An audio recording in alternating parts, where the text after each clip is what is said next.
Welcome back, everybody. PlayStation Classic. It's released. I've got it. And Sony, all I can say is WTF.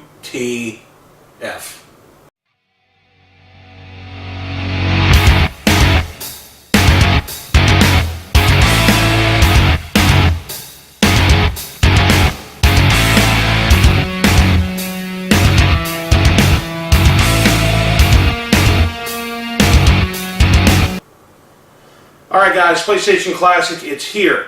Now, why WTF? Well, if you've been living under a rock and you don't know this, I'm going to explain why. For those of you who already know, you know. This was supposed to be the most iconic Classic Edition since the NES Classic Edition. When the NES Classic Edition came out, and I don't know if you guys can see up above or not, I don't know if the camera's put that way, but obviously you got the NES Classic Edition up there. You got the SNES Classic Edition right up there. At the end of the day, when the NES Classic was announced, people went ballistic, okay? People who play video games, people who collect like myself, people who maybe played Nintendo back in 1986 over their friend's house when they were 5, 6 years old, but not really were into video games after that. I mean, because back then, you know, you went from the Atari days and the video game Fallout and everything else, and then all of a sudden Rob the Robot and Duck Hunt and the Zapper Gun and then Mario and heads exploded, and that's why we have the video games the way they are today, thanks to Nintendo. When this was announced, people, again, same type of concept. NES Classic Edition gets announced, people go apeshit. PlayStation Classic gets announced, people are, oh, what games are going to be on there? Crash Bandicoot's going to be on there. Jet Moto is going to be on there. Spyro's going to be on there. I don't know. Final Fantasy VII is going to be on there. Let's talk about Twisted Metal is going to be on there. Twisted Metal 2, maybe. Let's see. What other games could we throw on there that define the era? Name them, right? They should be on there. Maybe Crash Team Racing, okay? But alas, Final Fantasy VII, yeah, it's on there. Twisted Metal, the first one's on there. But that's it. Like, here's the thing, and this isn't brand new news. If you watch RGT85 or even Review Tech USA, they've covered this already. Beaten to death. Here's what I was excited about when I first heard a few of the games that were mentioned, because back then, we got to go back in time a little bit, there was a leak of about 3 or 4 games. Final Fantasy VII was one of them. Tekken 3 was one of them. Wild Arms was one of them. And I think one other one, Intelligent Cube maybe at the time. And people were like, Intelligent Cube. By the way, Intelligent Cube is a very, very, very, very, very underrated puzzle game. But when we think of games that define the PlayStation era, we're not going to think of Intelligent Cube. Not because it wasn't popular, but because it's not a... Tetris is a puzzle game that defines eras. Tetris revolutionized video games. Intelligent Cube did not. Especially with the I don't know, let's take a look at this PlayStation Anthology book that I have of all the millions of games that are out there that came out for the PS1. Destruction Derby? Really? We're going to have Destruction Derby on here? Grand Theft Auto? Okay, fine. Battle Arena Toshinden? It was I think one of the first fighters ever for the PS1. I'm okay with it. It wasn't a genre-defining game, but when you first picked up a PS1 and you saw Battle Arena Toshinden, it was an average fighter, but back then it was like, oh my god, your head exploded. Because look at the graphics and everything else, right? Because we had just come from the Genesis and the Super Nintendo and the 16-bit era, and then PS1 comes out, Saturn had come out first, but it was really a 2D machine with 3D elements, whereas the PS1 was really a 3D overall machine. Jumping Flash? Like, you know, Metal Gear Solid, yeah, okay, excellent choice. Mr. Driller? What is this, Dr. Mario for like the 20th century? Like, Oddworld was a revolutionary game. I can see Oddworld being on there, don't have a problem with that. Rayman, same thing. Rayman's a very underrated platformer. I think Crystal Dynamics made Rayman way back in the day, and then Ubisoft bought them, or I don't know what happened, but Rayman, great underrated platforming game. Revelations Persona, well look, you already have 2 RPGs. You got Final Fantasy VII, which obviously had to be here, and you have Wild Arms. Wild Arms, very good RPG by Sony. So you have your 2 RPG, you don't need a third. And if you are going to have a third, put Final Fantasy Tactics on there maybe. Put Final Fantasy VIII on there. If you're going to have 3 RPGs, maybe even 4, how about this? Get rid of Tom Clancy's Rainbow Six. I mean, Tom Clancy's Rainbow Six came out for a million different systems. It wasn't a console exclusive, right? So why would we have Tom Clancy's Rainbow Six, and it's the worst version of them all? Talking about the PC, the N64, I think it also came out for the Dreamcast, if I'm not mistaken, later on. We're going to have the PS1 version with no DualShock analog controls. Ape Escape, a lot of people have been fighting about Ape Escape. Ape Escape was a revolutionary game because it used the DualShock analog controls, right? So Ape Escape was okay. But they couldn't because the controllers, as you can see, are the regular original controllers, which I'm okay with that. We're going to have, we're going to have a PS Classic Edition. We're going to go back to when PlayStation 1 first came out for nostalgia reasons, right? If you wanted to, Sony, you could have made a DualShock, just package a DualShock controller as a separate add-on.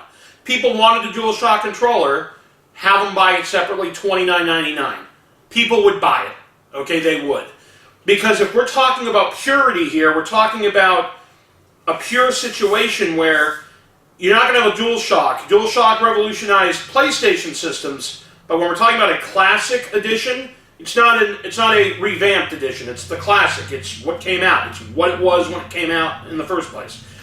But Jumping Flash doesn't need to be on here. Intelligent Cube doesn't need to be on here. Cool Borders 2, I guess if you want a snowboarding game, but how about you replace Cool Borders 2 and throw Crash Team Racing on here? Or if you really need Cool Borders 2 on there, get rid of Destruction Derby. Nobody cares about Destruction Derby. Throw Crash Team Racing, throw a kart racer on there. If Nintendo came out with Mario Kart for the SNES, right? I'm pretty sure, I could be wrong, correct me in the comment section, but why are we having Destruction Derby? We don't need that. Mr. Driller, we don't need that. Ridge Racer Type 4? I guess.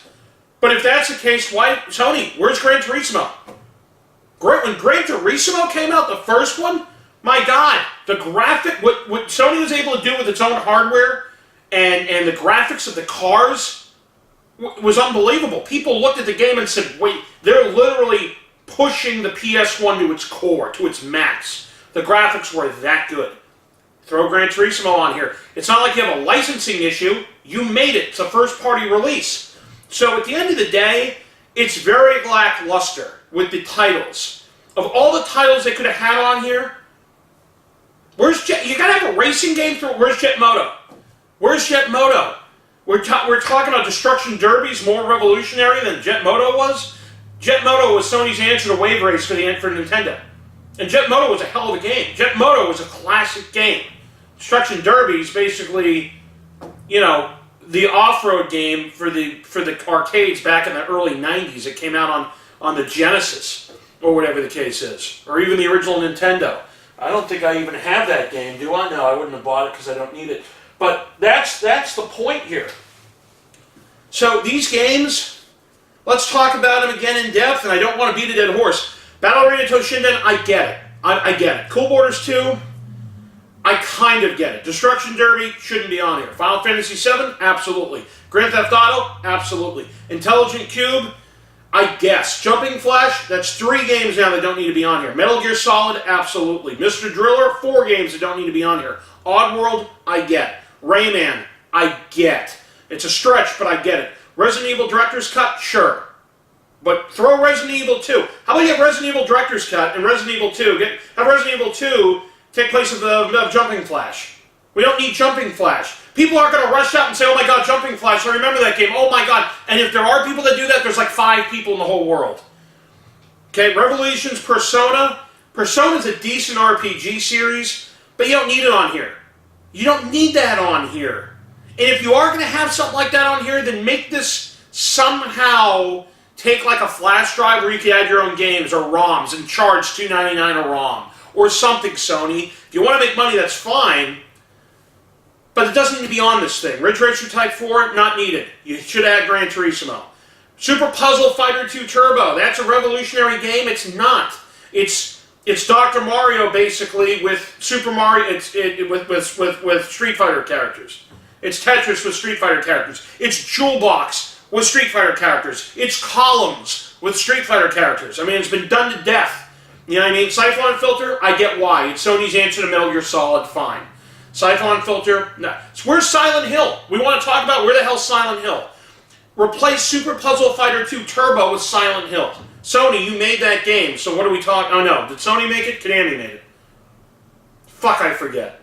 Silent Hill should be on here though. I forget. I don't think Sony made it. I think it was Konami. Yeah. If I'm not mistaken, correct me if I'm wrong, again, I'm on a tangent here.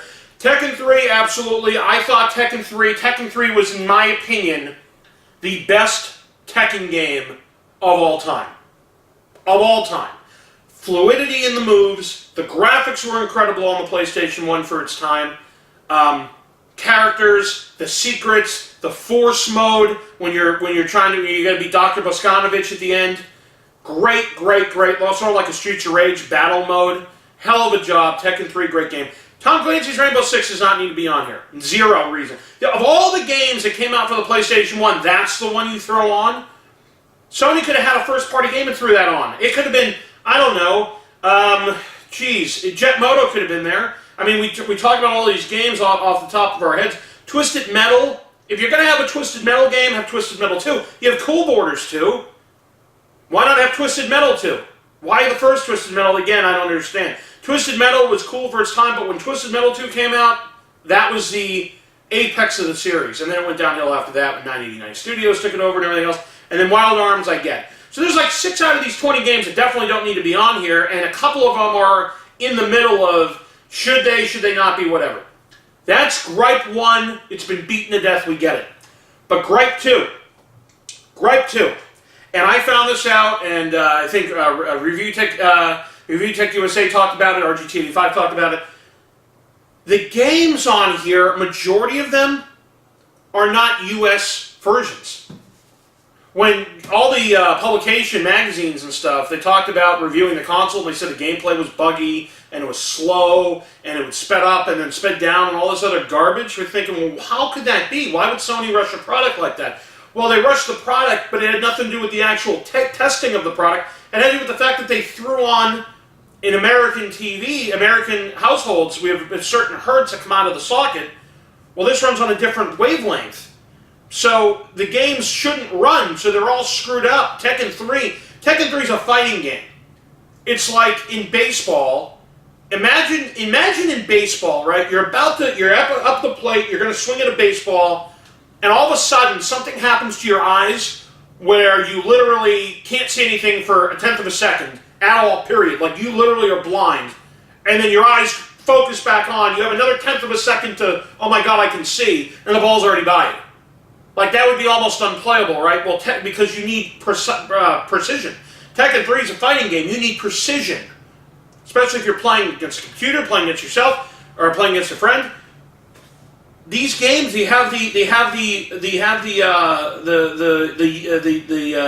UK the PAL ROMs. Why would you have the PAL ROMs on a US release? It makes no sense.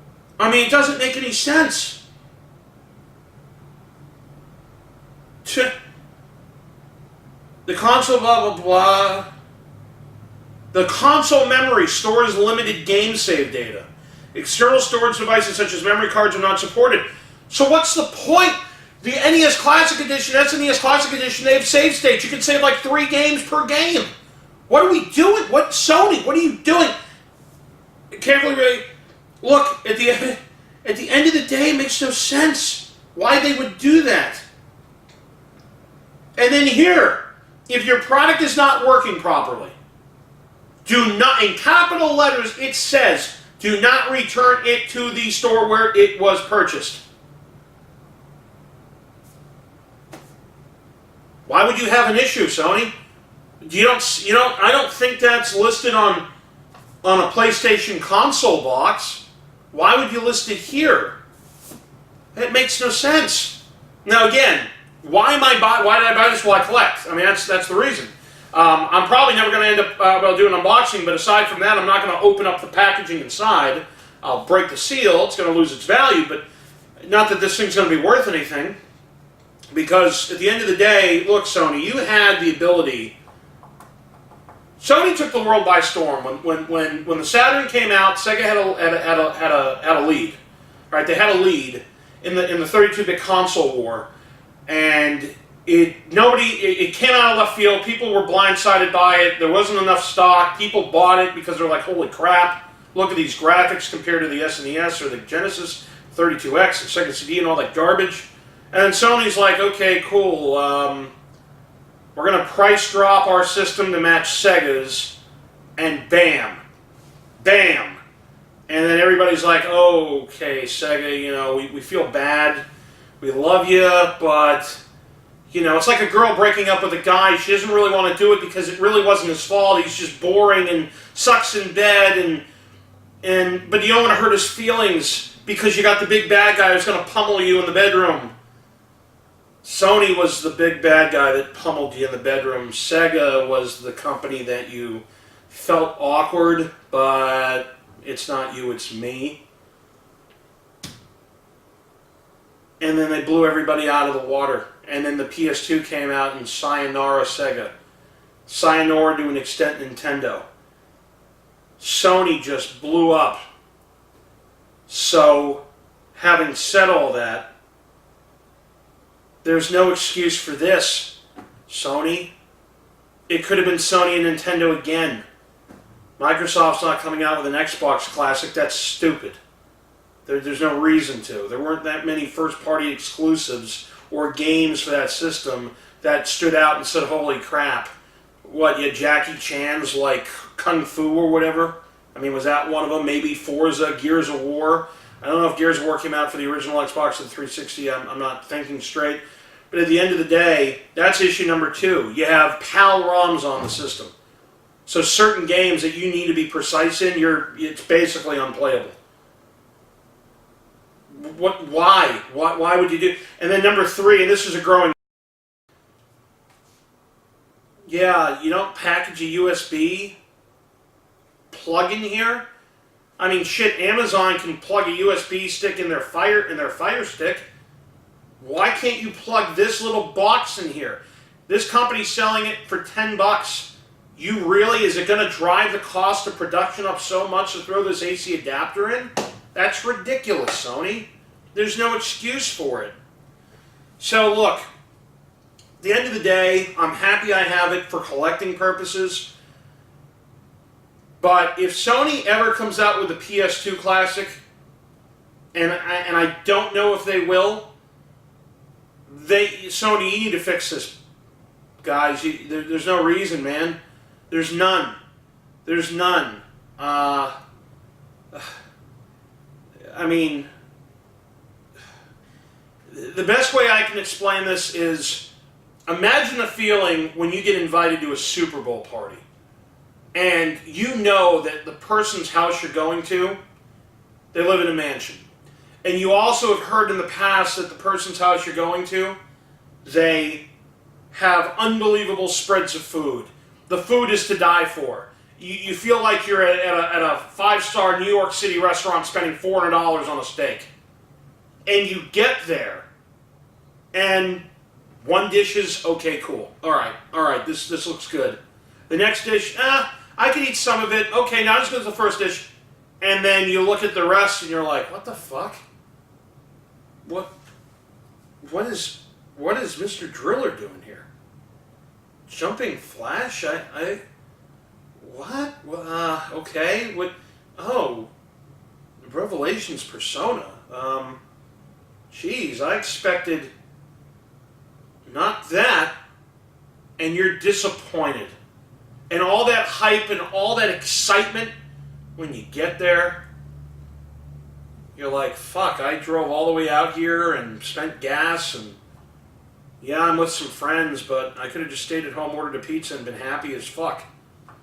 So, Sony, fix this. You gotta fix this, man. If you release a PS2 Classic, you gotta fix that. There's no excuse. You gotta make up for this lackluster fucking deal. And please, no PAL ROMs. We're not in the UK. We're not in France. We're not in England. We're not in Finland. We're not in Switzerland. We're not in Denmark. There's no reason for PAL ROMs to be on a US console. What's the point? Especially if they don't play like they should. I mean, already as a collector, it's like, me cutting off this piece of tape, it tainted the system. It's not brand new anymore. It's new, it's never been opened, but the packaging's not. So why would you throw, even if they work perfectly, why would you throw PAL ROMs and not US ROMs on your system in the US? $10, really, Sony? What do you get, a kickback for $1? I mean, times that tough?